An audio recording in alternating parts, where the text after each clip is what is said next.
This is a true story. It happened in an African country, and it almost rewrote world history. Never before had a president been saved by a cow.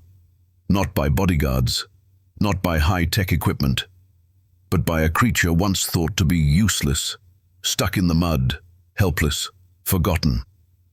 And strangely enough, the man who once knelt down to save it was the very one it would rescue from death. Just weeks later. Sounds impossible, but it really happened. And not only did it leave an entire nation in shocked silence, it also made people stop and rethink about compassion, about betrayal, about how a single act of kindness, no matter how small, can become the thin line between life and death. It was still early. The morning dew hadn't yet vanished from the leaves. The first light of the sun had just begun to paint the roadside grass in soft gold. President Ibrahim Traoré's convoy moved quietly through the rural outskirts of Kudigu, returning to the capital after an unexpected visit. No one said a word. Only the hum of the engine, the whispering wind brushing past the windows, and his tired eyes, heavy from lack of sleep. Then, suddenly, a screeching brake shattered the silence. "What's going on?" the president asked. The driver pointed ahead. "Sir, look." By the side of the road, trapped in a deep mud pit, left by last night's rain, a cow was thrashing violently, its body nearly swallowed by the slushy earth. Every time it tried to move, the mud dragged it deeper. Its eyes were wide with panic. Foam bubbled from its mouth. One of the bodyguards glanced at his watch, then whispered, "We're already late for the meeting, sir. We can't save every animal we pass on the road." But Ibrahim said nothing. He quietly opened the car door. He stepped out, rolled up his sleeves, his leather shoes sinking into the mud from the very first step. "Get me a rope and a shovel." Some villagers had gathered at a distance, thinking the president had just stopped briefly. They froze when they saw him kneel beside a mud-covered cow. He didn't shout, he didn't judge. He simply reached out and gently patted the cow's neck, his voice hoarse. "It's okay. Stop struggling. You're not going to die here." They tied a rope around its body. Bodyguards, villagers, and the president himself all dug into the wet mud clinging to its hind legs. It took almost 20 minutes. Sweat poured, mud flew. But finally, they pulled the cow out. Its body was filthy, but it was alive. Everyone exhaled in relief. Someone clapped. A woman brought water. The president dusted off his hands and turned to step back into the car when the cow turned its head. It looked at him, long and still. Not afraid, not in a rush to flee, just looking. And in that quiet moment, its eyes spoke something. A thank you. Or maybe something even deeper. One of the villagers chuckled.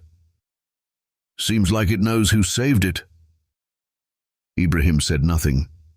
He just stared back at the animal and gave a soft nod. The convoy rolled forward again. Dust rose behind them like smoke, and the cow remained there, standing in the mud, sunlight glinting off its scratched horns. No one noticed the way it looked at him. No one. Except him. A few weeks had passed since President Ibrahim Traoré stopped by the roadside to rescue a cow, trapped in thick, sucking mud. No one spoke of it again. No one imagined that such a small gesture was about to change the fate of an entire nation. That morning, the presidential palace was buzzing with activity. Ibrahim was preparing for an important trip, a visit to the Eastern Youth Center where hundreds of young people were eagerly waiting for him. Advisors, bodyguards, assistants, everyone was on edge. "You'll be speaking live on national television. Everything's already set up. Drums, dancers, banners. All we need is you, sir." Ibrahim simply nodded. He said little. His eyes drifted through the window to where the sun was just beginning to rise. Then came a man, Malik, his most trusted advisor, always punctual, always alert. "Mr. President, if we take the main route, we might be delayed by nearly 2 hours. But I have a shortcut through the western forest, just 40 minutes, barely any traffic." Ibrahim turned, brow slightly furrowed. "Is that road safe?" "Absolutely, sir. My security team scouted it yesterday. No risks." There was a flicker of hesitation in the president's eyes. But then he nodded, slowly. "All right. Let's put our trust in it. One more time." The convoy rolled out. 5 vehicles, 2 armed escorts in front, the president's SUV in the middle, 2 support cars behind. As they turned onto the forest path, everything changed. Empty. No houses, no people, not a single sign of life. Tall trees, wild grass brushing up to their chests, wind whispering through the reeds. A bodyguard spoke quietly into the radio. "I don't like this place." Malik overheard and replied sharply, "It's safe because no one's around." Then, suddenly, the lead car stopped, abruptly. Sirens flared. The convoy halted. "What's happening?" "A cow, blocking the road." The president leaned over to look through the window. Standing in the middle of the narrow dirt road was a familiar brown cow, staring straight at his vehicle. It didn't move, didn't run, didn't flinch. Dried mud still cracked on its legs. The scratch on its horn, still visible. Ibrahim whispered, "It's her." No one believed him. A guard stepped out and shouted, "Shoo! Go on! Move!" No reaction. Someone raised their gun to fire a warning shot. Ibrahim raised his hand. "Wait." He stared at the cow. It stood exactly in the center of the road, not an inch to the left or right. Then he gave a command. "Stop the cars. Check the ground. Right under where she's standing." 2 guards moved ahead. One knelt down, brushed away the dust, and just a second later, "Stop!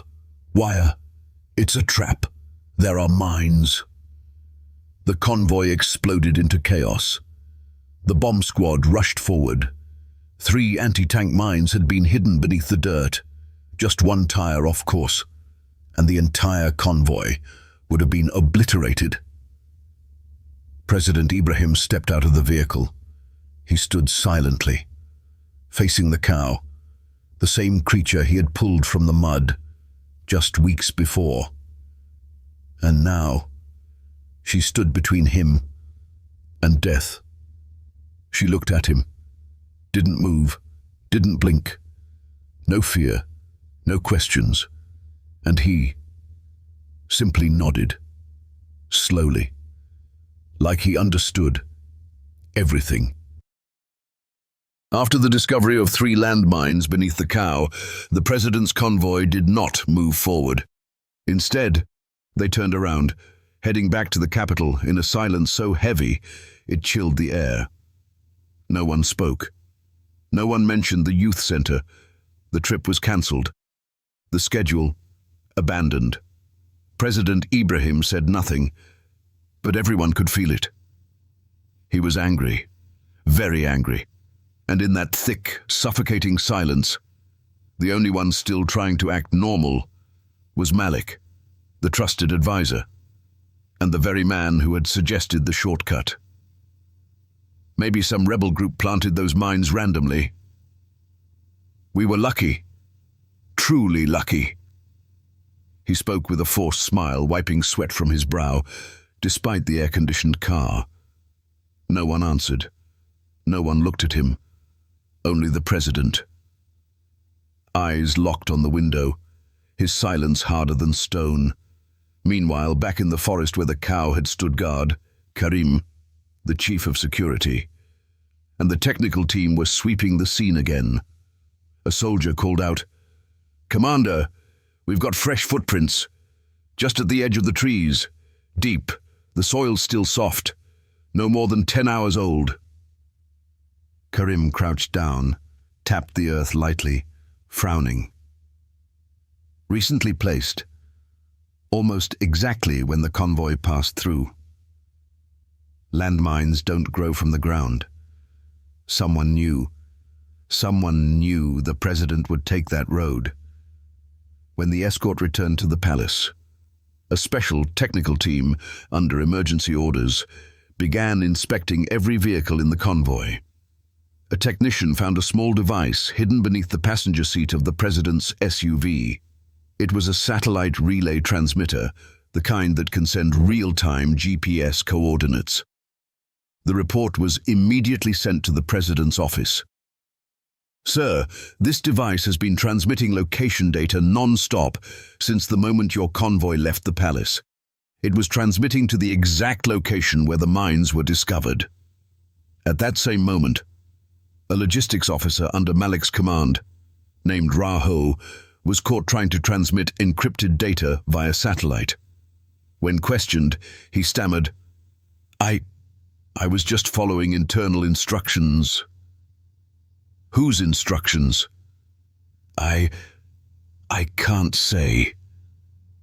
That answer was more than enough for President Ibrahim. In a back corridor of the palace, Ibrahim requested a private meeting with Malik. No guards, no handcuffs, no microphones, just the two of them. One who had once led the nation, and one who had once been called friend. Malik trembled. I scouted the road yesterday. I don't understand what happened. Maybe someone used me." The president said nothing. He stepped closer, very close, and stared deep into his eyes. The same eyes that once stayed up late in strategy meetings. The same eyes that once helped draft plans to change the nation's future. But today, something was different. Fake. Shaky. Then Ibrahim spoke, his voice cold and sharp as steel through winter air. "The cow saved me before you could kill me." He turned. No more words. Special forces entered. Malik was handcuffed on the spot, taken away in complete silence. No one intervened. No one protested. A man who once held the president's calendar, who once stood beside him during the country's darkest hours, had been the one to lead him into a death trap. But he didn't die, because the cow, the one he had once pulled from the mud, had placed herself between him and betrayal. Not a trained expert, not a bodyguard, but a creature he once stopped to save. It had been 3 days since Malik, the president's closest advisor, was arrested for betrayal, and the entire presidential palace was holding its breath. No statements, no press conferences, not a single word from President Ibrahim. Only the sound of quiet footsteps in the corridors, and hundreds of security officers sweeping every corner, every hallway. The first assassination attempt had failed, but everyone knew this wasn't over. On the morning of the 4th day, a so-called peace delegation from a Western nation arrived at the palace. asking to meet President Ibrahim directly. We bring gifts of friendship. We want to mend misunderstandings about defense strategies. And we brought tea from the Alps, rare, specially packaged. The president agreed to receive them. The meeting was announced like any other official visit, but no one knew. A silent arrest operation had already been set in motion. 3 hours before the delegation arrived, the Secret Service received a coded alert from Chief Security Officer Siku. They're not carrying bombs. They're not bringing guns. This time, they're bringing a handshake. From an inside source, they had discovered something chilling. Inside the tea box was a steel bracelet, fitted with a micro-needle hidden on the inside. The toxin, designed to stop a human heart in less than 60 seconds when injected through the skin. How it worked. The assassin would wear the bracelet, shake the president's hand, and with the lightest press of a hidden thumb switch, the needle would silently pierce the skin. Just one touch, just one smile, and a life would be gone. The meeting took place in the government conference room, equipped with hidden cameras, microphones, and ready for a tactical breach. President Ibrahim entered, calm, polite, smiling, not a trace of suspicion. The 4 members of the delegation bowed. One of them stepped forward, reached out, ready to shake hands. And then, boom, the doors burst open. The Secret Service stormed in, weapons raised. "Freeze! Hands where we can see them!" One member of the delegation panicked, reaching for his pocket, and was immediately tackled to the ground. Agents grabbed his left wrist. A sleek black steel bracelet was pulled off, revealing, underneath, a razor-thin needle activated by a thumb switch. The room fell silent. As they were bound and dragged away, one of the foreign agents suddenly screamed in English, like he could no longer hold it in. "We've tried everything, mines, poison, money, and he still survives. Why?" No one moved, only the sound of shallow breaths and the faint smell of sweat soaking through diplomatic suits. President Ibrahim turned. His gaze was so cold. Even time seemed to slow down. He stepped forward, just once, and spoke, in a voice not loud, but sharp enough to cut through bone. "Because I don't fight for power. I fight for the people, and for the cow." When they brought weapons, he brought compassion. When they planted mines, he stopped to save a dying creature. When they offered money, he answered with silence. And when they brought a handshake laced with death, he brought justice in a single steady gaze. That day, no one died. But the truth was exposed, with nothing more than a nod and an unwavering smile. When the press conference on the assassination attempt ended, when the men in diplomatic suits were expelled, when international media were still debating, did a cow really save the president? Something strange began to happen in Burkina Faso. People took to the streets, not to protest, but to paint. They painted the cow on walls, in notebooks, on school children's drawings. Some used charcoal, some used flowers. In Bobo Dioulasso, a little girl asked her mother, "Mama, is it true that the cow knew how to stop the bombs?" The mother didn't answer. She just squeezed her child's hand gently and whispered, "If you do something good, sweetheart, maybe the whole universe will pause for you." President Ibrahim was invited to speak on national television, to inspire the nation, as they put it. But he refused. Instead, he appeared in a brief public address. No flowers, no marching bands, no flags flapping in the wind. He stood alone before a microphone under soft lights and said, I wasn't saved by gods. I was saved by a mistake I never thought was right. Then, he announced his next plan. Operation Mirror. Not a war, not a mass arrest, but a mission, he said, to shine a light on every face hiding in the shadows. Every high-ranking official had their communication history audited. Every electronic device inside the presidential palace was scanned for hidden software. Military units were silently rotated to break the chains of familiar loyalty. And every time a traitor was found, Ibrahim didn't punish them quietly. He went public, named names, showed evidence, and spoke one single line. No one stands behind him now, except his own shadow. In schools, children gave the cow strange names. Bomb blocker, the nameless cow, or simply resistance cow. A group of engineering students in Ouagadougou welded together a statue of the cow from scrap metal, taken from old military trucks. On the statue's leg they engraved, "When all were silent, she stood." Crowds came to take photos.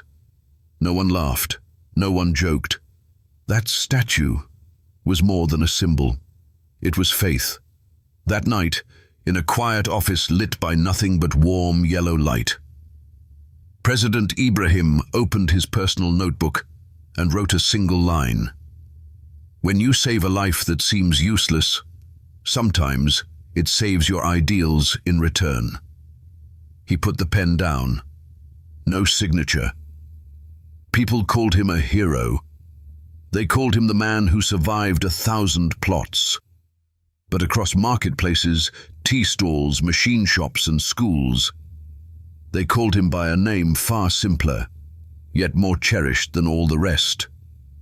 The man who survived because of compassion. After a wave of arrests, a technical officer, responsible for communications in the president's convoy, was taken in for a closed-door interrogation. He didn't resist. He didn't cry. He didn't deny. He simply sat there, head bowed, and said just one sentence. "The tracking device. I didn't install it. It was sent from outside, from a private military company." Siku, the head of security, froze. Name of the company: Langley Group Support, based in Europe, a branch of a major security organization, once contracted by NATO. A cold chill ran down the spines of the entire counterintelligence unit. From a forest road, from a landmine beneath a cow's feet, from a handshake laced with poison, every clue was now part of a massive web, woven across Africa. The tracking devices weren't just in the president's SUV, they were embedded throughout foreign military aid equipment. Travel data was being relayed via satellite to an IP address located in Washington. A SPY network, disguised under the name of International Consultants, had infiltrated every level of government. They didn't just want to kill him. They wanted to restore the old order, an order where Africa is not allowed to choose its own path. That day, President Ibrahim Traoré appeared on national television. No ceremonial attire, no music, no script. He looked directly into the lens. His voice, not trembling, not angry, just sharp, like a blade slicing through lies. "We have just survived 3 assassination attempts. Not from terrorists, not from opposition forces, but from men in suits who sign agreements, offer scholarships, and plant landmines beneath our feet.